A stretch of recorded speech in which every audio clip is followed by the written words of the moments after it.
अस्सलाम वालेकुम dear student. आज हम क्लास 8 के लिए लेक्चर नंबर 7 कर रहे हैं। So first of all this is Waqar Qasim, lecturer in biology. तो लेट्स स्टार्ट। आज का टॉपिक स्टार्ट करते हैं जिसका नाम है level of biological organization. Student, level कहते हैं दर्जों को, दर्जे। बायोलॉजिकल हम जानते हैं लिविंग को कहते हैं, लिविंग सिस्टम को कहते हैं, और ऑर्गेनाइजेशन का मतलब है बनना। तो हमारे पास लिविंग थिंग कैसे बने हैं, किन किन दर्जों से लेवल से लिविंग थिंग होकर गुजरे हैं, या कौन कौन से लेवल इसमें मौजूद है। तो हमारे पास मुख्तलिफ मिलियन ऑफ ऑर्गेनिज्म मौजूद है अर्थ पर, और इन तमाम ऑर्गेनिज्म में हर एक ऑर्गेनिज्म दूसरे ऑर्गेनिज्म से डिफरेंट है। ठीक है, कुछ सिंपलेस्ट ऑर्गेनिज्म है जैसे कि बैक्टीरिया, ठीक है, और कुछ जो है कॉम्प्लेक्स ऑर्गेनिज्म है जैसे कि ह्यूमन हो गए, कैटल्स हो गए, ठीक है, कॉम्प्लेक्स ऑर्गेनिज्म भी पाए जाते हैं। इन सब लिविंग ऑर्गेनिज्म की, इन तमाम लिविंग ऑर्गेनिज्म की जो बॉडी है वो बनी हुई है डिफरेंट पार्ट से, ठीक है, और वो डिफरेंट पार्ट्स जो होते हैं वो फिर ऑर्गेनाइज हुए हैं एक खास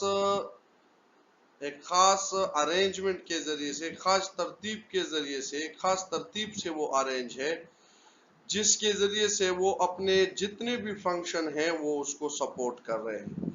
तो इस ऑर्गेनाइजेशन में हमारे पास सबसे छोटा ऑर्गेनाइजेशन जो है, सबसे छोटा लेवल है वो है एटम, फिर मॉलिक्यूल, और इस तरह ये तमाम लेवल से गुजरकर एक कंप्लीट ऑर्गेनिज्म बनता है। तो चलिए पढ़ते हैं। सबसे पहले एटम या एटम के अंदर कौन कौन से पार्टिकल है उसको सब एटॉमिक पार्टिकल कहते हैं। तो हम जानते हैं कि लिविंग थिंग और नॉन लिविंग थिंग ये किस चीज से बने हैं, मैटर से बने हैं, और मैटर जो है उसका स्मॉलेस्ट यूनिट एटम कहलाता है। एटम फिर फर्दर डिवाइड हुआ है इलेक्ट्रॉन में, प्रोटॉन में जिस पर पॉजिटिव चार्ज होता है, न्यूट्रॉन जिस पर कोई चार्ज नहीं होता। तो ये तमाम बॉडीज ऑफ ऑर्गेनिज्म जो है एटम से बने हैं, और ये एटम हमारे पास नेचर में बहुत ज्यादा है, तकरीबन 123 एलिमेंट है, ठीक है। लेकिन इसमें से जो लिविंग थिंग में मौजूद है, जो लिविंग थिंग का स्ट्रक्चर बनाता है, ऑर्गेनाइजेशन में हेल्प करता है, वो है 16। तो ये 16 काइंड के एलिमेंट या एटम जो है उनको हम बायो एलिमेंट कहते हैं या बायो न्यूट्रिएंट कहते हैं। वो बायो न्यूट्रिएंट या बायो एलिमेंट हमारे पास जो 16 है, इनमें से 6 ऐसे हैं जो कि 99% हमारा साइटोप्लाज्म और न्यूक्लियस बनाता है। स्टूडेंट, साइटोप्लाज्म और न्यूक्लियस दोनों को कलेक्टिवली प्रोटोप्लाज्म कहते हैं। उन 6 में से वो एटम है oxygen, carbon, hydrogen, nitrogen, calcium and phosphorus. तकरीबन 99% सेल स्ट्रक्चर इससे बना हुआ है। अदर 10 माइक्रो मॉलिक्यूल जो है वो हमारे पास है। अदर 10 एलिमेंट जो है उनमें से हमारे पास है potassium, sulphur, chloride, sodium, magnesium, iron, cobalt, manganese, zinc and iodine.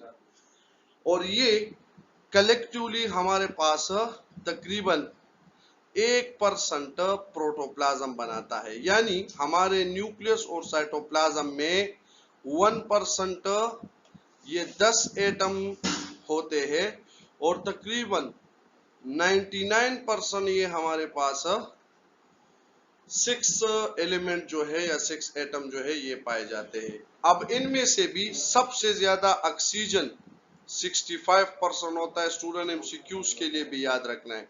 अगर आपसे पूछे लिविंग सेल में या लिविंग थिंग में सबसे ज्यादा पाए जाने वाला एलिमेंट या एटम कौन सा है, तो this is oxygen. Okay, next level है मॉलिक्यूल एंड कंपाउंड।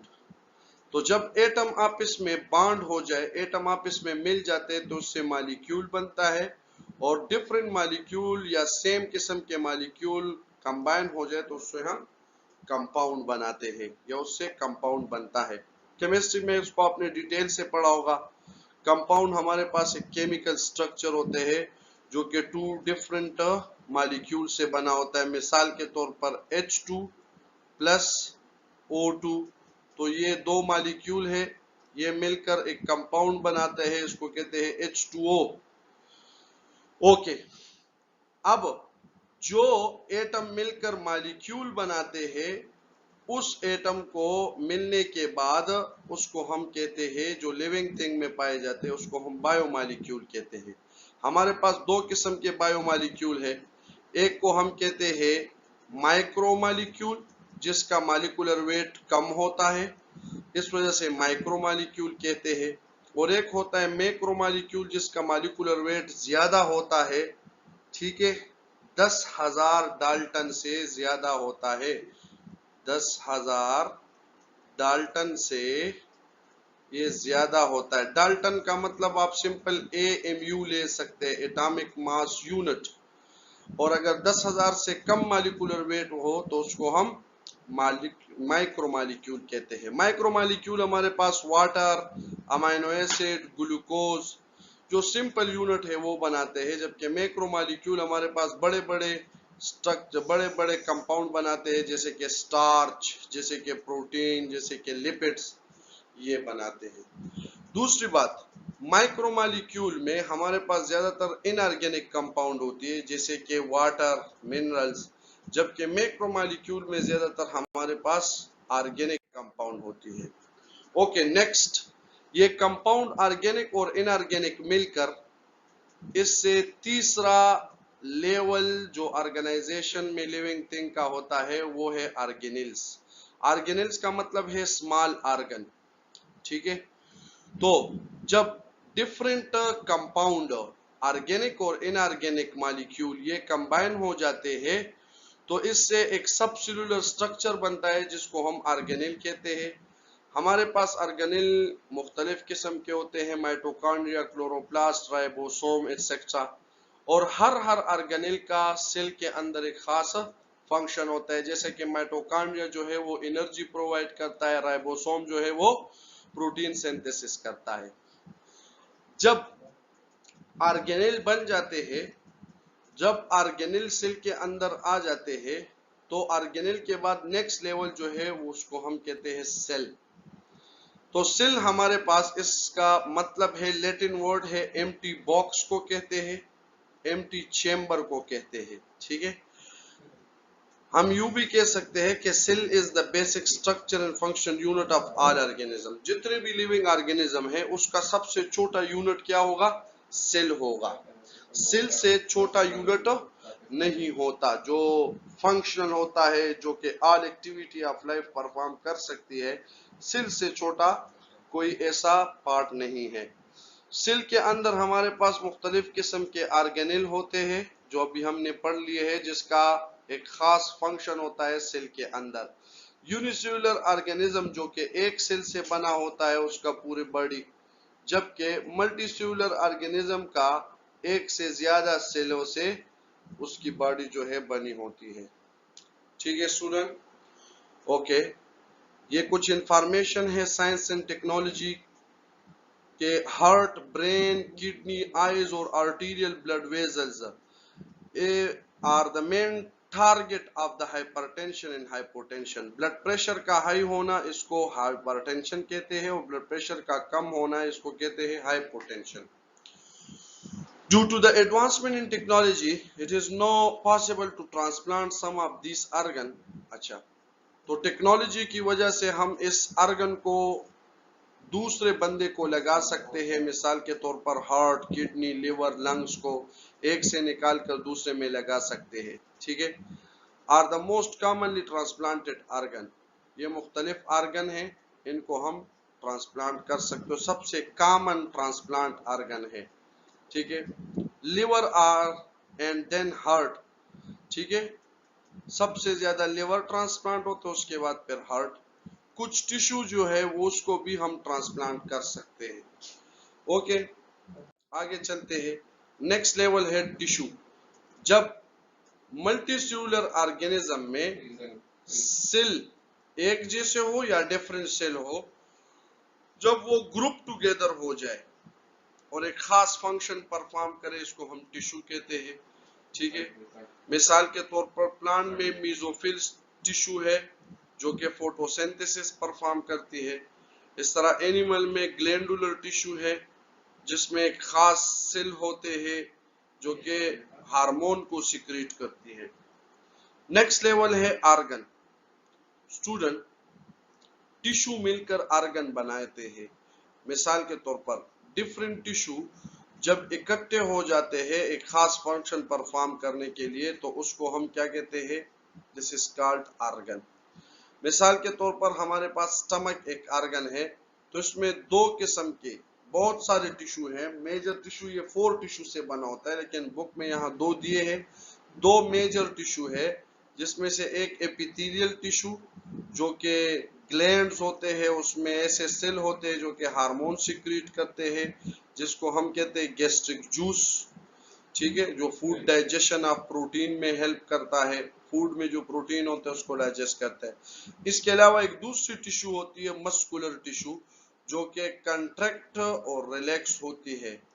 जब आप लोग खुराक खाते हो, ज्यादा खाने की वजह से वो स्टमक जो है वो एक्सपेंड हो जाता है, जिसकी वजह से हम बहुत सारा खुराक खा सकते हैं। तो ये कंट्रैक्ट और रिलैक्स क्यों हो रही है? क्योंकि इसमें एक और किस्म की टिश्यू है मसल। तो ये मसल और एपिथेलियल मिलकर क्या बनाते हैं? एक ऑर्गन, जिसको हम कहते हैं स्टमक। ऑर्गन मिलकर हमारे पास ऑर्गन सिस्टम बनाते हैं।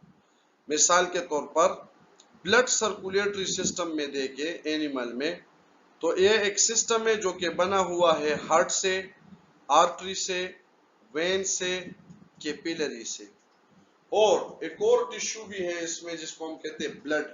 तो ये सब मिलकर एक खास फंक्शन परफॉर्म करता है जिसको हम कहते हैं सर्कुलेशन ऑफ ब्लड। तो बहुत सारे ऑर्गन मिलकर एक खास फंक्शन परफॉर्म करते हो, तो ऐसे ग्रुप ऑफ ऑर्गन को हम कहते हैं ऑर्गन सिस्टम।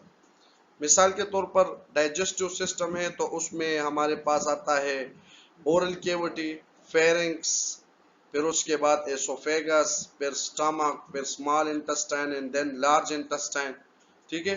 तो ये सब पार्ट ऑर्गन है। ये ऑर्गन मिलकर एक सिस्टम बनाता है, किसके लिए? फूड डाइजेशन के लिए। तो इसको हम डाइजेस्टिव सिस्टम कहते हैं। नेक्स्ट है ऑर्गेनिज्म। जब बहुत सारे सिस्टम किसी लिविंग में पाए जाते हैं, जब बहुत सारे ऑर्गन सिस्टम इकट्ठे हो जाते हैं, तो इस लेवल ऑफ ऑर्गेनाइजेशन को हम कहते हैं ऑर्गेनिज्म। जब डिफरेंट ऑर्गन सिस्टम ये collectively form a whole organism, ये सब मिलकर क्या बनाता है? ऑर्गेनिज्म बनाता है।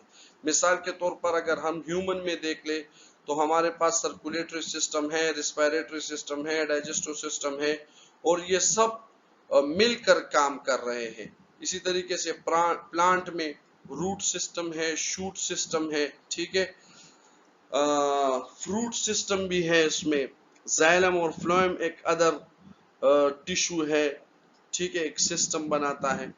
तो ये सब मिलकर xylem, phloem tissue, root, shoot, इस तरीके से फ्रूट, फ्लावर, ये सब मिलकर क्या बनाता है? ऑर्गेनिज्म बनाता है। स्टूडेंट, एक बेसिक डिफिनेशन ऑर्गेनिज्म की बताता हूं आप लोगों को। इंडिविजुअल ऑफ स्पीशी को हम कहते हैं very very important. Individual of species. Species कहते हैं ग्रुप ऑफ सिमिलर ऑर्गेनिज्म को। मिसाल के तौर पर एक क्लास में जितने भी बच्चे बैठे हुए हैं, वो सब के सब एक स्पीशीज है। इन बच्चों में से एक बच्चा ये ऑर्गेनिज्म कहलाता है। तो individual of species is called organism. इसको आपने याद रखना है, ठीक है। ओके, आगे सकते हैं नेक्स्ट लेवल है। ये कुछ level higher than the organism level, organism level से कुछ हायर दिए हुए हैं। ऑर्गेनिज्म के बाद हमारे पास फिर सेम ऑर्गेनिज्म जब इकट्ठे हो जाते हैं तो उसको हम कहते हैं स्पीशीज। सेम स्पीशीज जब इकट्ठे हो जाते हैं तो उसको हम पॉपुलेशन कहते हैं। जब दो या दो से ज्यादा पॉपुलेशन इकट्ठे हो जाते हैं तो उसको हम कम्युनिटी कहते हैं, ठीक है। और बहुत सारे कम्युनिटी मिलकर जिसमें एनवायरनमेंट के रिलेशनशिप भी हो तो इसको हम फिर कहते हैं इकोसिस्टम, ठीक है। और मुख्तलिफ इकोसिस्टम पूरे अर्थ पर वो कहलाता है बायोस्फीयर। ओके, आप लोगों को डायग्राम से बुक में